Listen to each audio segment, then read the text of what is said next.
দেখেন একটা শিকারী যখন আরেকটা শিকারীকে শিকার করে তখন কতটুকু কৌশল অবলম্বন করে দেখেন। দেখেন পানির রাজা কিন্তু কুমির আর বনের রাজা কিন্তু বাঘ। তো চিতাবাঘটা দেখেন পানির ভিতরে কুমিরটাকে কীভাবে শিকার করলো। যে টার্গেটটা করছে টার্গেটটা কত নিখুঁতভাবে করছে, যে কোন জায়গায় গিয়ে কামড়টা বসাইছে দেখেন। পানির ভিতরে কিন্তু সবচেয়ে শক্তিশালী কুমির, কিন্তু তারপরও চিতাবাঘটার সাথে কুলিয়ে উঠতে পারতেছে না। দেখে আমি পুরাই অবাক হয়ে গেলাম যে এটা কীভাবে সম্ভব।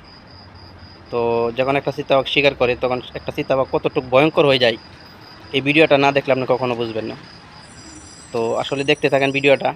দেখেন পানির কতটুকু স্রোত, এই পানির এত স্রোতের ভিতরেও উপর থেকে এই কুমিরটাকে কীভাবে শিকার করলো, আমি তো দেখে পুরাটাই অবাক, এটা কিভাবে সম্ভব।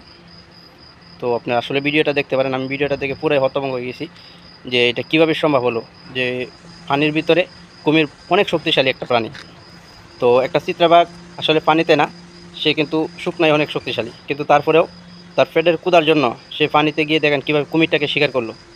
দেখতে পাচ্ছেন যে কুমিরটা কতটা হাঁপায়ে গেছে, কিন্তু তারপরেও তার শিকারকে ছেড়ে দেয় নাই, কারণ সে জানে সে যদি কুমিরকে ছেড়ে দেয় তাহলে সে পানি থেকে উঠতে পারবে না, কারণ কুমিরটা তখন চিতাবাঘের উপরে আক্রমণ করে বসবে।